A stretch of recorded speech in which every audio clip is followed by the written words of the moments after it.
Imagine this. You wake up one morning, grab your phone, and instead of your usual notifications, every single screen in the world is showing the same thing, a giant timer. It's counting down, second by second. No one knows why it's there or where it came from. At first, people might think it's a glitch or some weird prank. But soon, news comes in from all over the world. The timer is real and it's everywhere. Scariest part is counting down to the exact moment the world ends, 1,000 years from now. So, what happens next? Do people come together, working to figure out how to save the planet? Or does everything fall apart, with everyone panicking and doing whatever they can to make their last days count? Here's the thing. This idea isn't as crazy as it sounds. We already know the world's gonna end someday. The sun, you know, that thing that gives life to everything, is gonna burn out and explode, just like all stars do. But that's like billions of years away, so nobody really thinks about it. But what if it wasn't? What if the sun's clock ran out in just 1,000 years, and there was a giant timer that everyone could see all the time? So would it bring out the best in us, or the worst? We're gonna explore exactly what would happen to politics, religion, science, and even day-to-day life. Okay, start the timer! 1,000 years is far enough away that no one alive today would see it, but close enough that future generations would. This creates a new challenge. How do we manage life now, knowing that the clock is ticking for future generations? When the timer first appears, most governments wouldn't admit it's real. They'd say things like, it's just a glitch, or scientists will fix it, to avoid mass panic. Leaders know that when people panic, they stop going to work, they hoard food, sometimes even riot, and governments don't want that. This isn't new. During the Great Fire of London in 1666, city leaders told people that the fire was under control even when it was spreading. They just wanted to avoid chaos. Remember COVID-19? When governments downplayed the virus to prevent people from panicking? But these lies never last. Scientists and the media would eventually prove the timer is real. And when people realize they've been lied to, they're not going to be happy about it. Just like in 1789 when the people of France were starving because bread was too expensive and they blamed the king for not caring. This anger exploded into protests and eventually the French Revolution. So, if governments lied about the timer, probably the same thing would happen. And once it's clear that the timer is real, governments would step in to control food, water, and energy. They'd probably say something like, it's about making life better for the people alive today and their children, not saving the planet. Just like in World War II, governments rationed supplies like food and gas so everyone had enough to get through the tough times. Families were only allowed small amounts, which gave the government a lot of control over daily life. I'd imagine that in the timer world, rationing would probably be similar, but people might not be as easygoing. A lot of people would think the timer is just an excuse for governments to take more power. Protests would break out and people would demand their freedom, probably saying something like, if the world is ending anyways, let us live how we want. And the only way to stop this chaos, the governments would have to use force, sending police and soldiers to break up riots. At the same time, they'd probably try to convince people with ads and speeches saying, we're all in this together. Your sacrifices help the future generations. Even though this timer affects everyone, countries wouldn't share. Instead, they'd hoard food, water, and energy to protect their own people. Probably saying something like, if we share too much, we'll run out ourselves. Just like in World War II, Japan invaded nearby countries just to take oil and rubber when their trade routes were cut off. This wasn't for greed, it was basic survival. And in the timer world, countries with valuable resources would probably do the same thing. Poorer nations that rely on imports, like small islands, would struggle to get what they need, while richer nations would use their resources to bargain. Something like, we'll give you food, but only if you do what we want. Obviously, this is going to cause distrust and conflict between countries. With the timer showing the end of all humanity, long-term thinking would disappear. Instead, nations would focus on being the strongest while there's still time. This is like how after World War II, the US and Russia became rivals. They both built huge armies, competed in the race to space, and tried to spread their influence around the world. Nothing ever happened, but there was definitely tension. And with this timer, you can bet countries would do the same thing. A Cold War to show who's got the most power instead of helping each other. other. I mean, what's the point of international rules if there's no long-term future? You can say bye to global organizations like the United Nations. The timer's not just a countdown to the end of humanity. It would end the idea of global peace today. This loss of hope would push the world towards war. When supplies run low, desperate nations would turn to conflict, fighting not to win, but to outlast each other. The most strong nations like the US, China, and Russia would use their most advanced weapons and cyber attacks to start getting at each other's resources, from farms to water systems. This has happened before. During World War II, nations bombed factories, sunk supply ships, and burned farmland. Not just to weaken their enemies, but to make sure that they would survive. In the timer world, the same thing would happen on a global scale, burning through the world's resources faster than anyone could imagine. And this war wouldn't have a clear ending. Instead, it would leave the world in ruins. Entire regions would be reduced to wasteland. Supply chains collapsed, famine and disease. Governments would fall, and the world would probably break into smaller, isolated groups, fighting for whatever's left. Now let's talk about religion. When the timer first shows up, everyone looks to their religion for answers. In churches, pastors shout, "This is the end! Repent now!" People pray, hoping to be saved. In mosques and temples, leaders say, "This isn't the end, it's just a sign that we gotta stay faithful." Each religion believes that they're right, and instead of bringing people together, it makes them argue and fight. This is just like in the 1500s. The Catholics and the Protestants fought because both sides believed that they were right. Martin Luther, a Catholic monk, said that the Catholic Church was wrong and started a new group called the Protestants. This caused a huge split in Christianity. At first, the arguments were small, but soon the fighting grew. This was known as the 30 Years' War.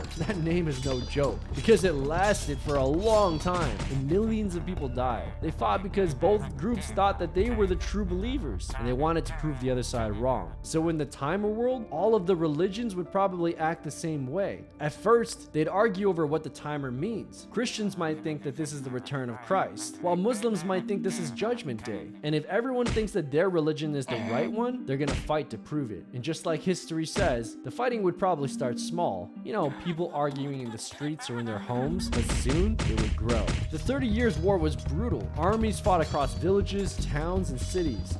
There was starvation, plagues, and entire villages being destroyed. In some battles, soldiers would burn entire towns to the ground. Even places of worship weren't off bounds. This lasted for decades without seeing an end in sight. The damage was so insane that by the end, both sides were just exhausted and desperate for peace. But a modern religious war would be very different from the war in the past. Especially with the governments already fighting over resources like food and energy, it only makes sense that the government would get involved in this religious war. And with modern nuclear weapons, there would be less hesitation to use them.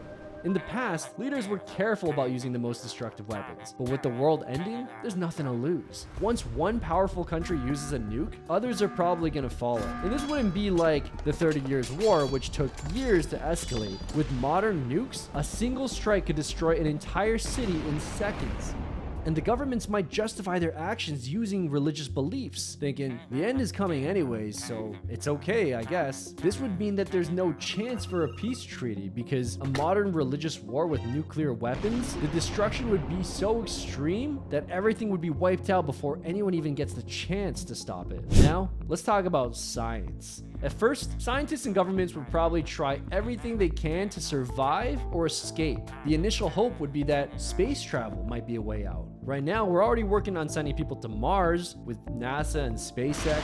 I mean, you saw when they caught that rocket out of the sky, like with chopsticks. But even though Mars seems like a good option, it wouldn't be enough. We're talking about the sun exploding. That would destroy everything in our solar system, including Mars. And moving to another galaxy, that's way beyond our reach. Like, completely impossible. The technology we have today can't even take us past Mars in any meaningful way. But scientists would still probably try to make space exploration work. Then it would quickly become clear that just getting to another planet or galaxy within the time is impossible. So the focus would quickly shift from escape to trying to survive on Earth. And with no hope of moving beyond our solar system, scientists might try to make artificial habitats that could keep people alive for as long as possible. We've already seen some of this with the International Space Station. They built like an artificial environment where astronauts can live and work in space. There's controlled systems for air, water, food, and temperature. But these gotta be regularly resupplied and maintained. And those supplies come from Earth. Another option might be genetic engineering. Scientists might try to create stronger humans that could survive the harsh conditions of a dying Earth. Right now, they've already got technologies like CRISPR, which is basically used to edit genes and fight disease. So it's not that crazy that in the final years, genetic engineering might be pushed to its limits in an effort to try and help people survive. But as the end comes closer, it's going to become clear that no amount of space exploration or genetic engineering can stop the sun from exploding. Governments would start cutting funding for science, and they'd switch the focus to immediate survival. Just like during World War II, when science was redirected to build military technology. Scientists would probably be tasked with building nuclear weapons, defense systems, and other technologies that are used to protect what their country still has in the world. And as this all unravels, religion would start to influence how science is used. During the Renaissance, the Catholic Church actually controlled knowledge and shaped what was allowed to be discovered. So in the final years before the world ends, religious governments might use genetic engineering to try and create a perfect human race. They could argue that these enhanced humans are going to survive the sun's explosion, and you're only worthy of getting this gene alteration if you share their religious beliefs. Alright, let's get really crazy now. How could this possibly pan out? Well, with the countdown timer visible to everyone and the end of humanity getting closer, most likely the wealthy elite are the first to receive access to these genetic modifications. But these modifications are probably rushed and pushed forward without enough testing or proper understanding. Driven by a mix of fear and greed, these modifications probably are not going to work properly. Some might see minor improvements, but most are going to suffer side effects and in the worst case, horrible mutations. Bodies too weak to handle the changes, minds that are altered. We end up with a small group of enhanced humans and a much larger group of strange mutant subhumans. Those artificial habitats, they might get advertised as escape pods that will offer humanity a chance to survive, pitched as the ultimate solution, complete with promises of advanced life support systems and sustainable living. And for the wealthy, it could be a way out. Since space programs and the idea of colonizing Mars have failed, this is their last chance, or so they're told. But in reality, these artificial habitats are far from ready. They're also rushed, sketchy designs and half-finished technology. The engineering is not complete, systems don't work. They end up just being expensive, poorly constructed bunkers. But since there's no other options, the wealthy will still buy them. Desperation clouds their judgment, but after these pods are launched into space, they'll only realize that they've just bought expensive luxury space tunes. So,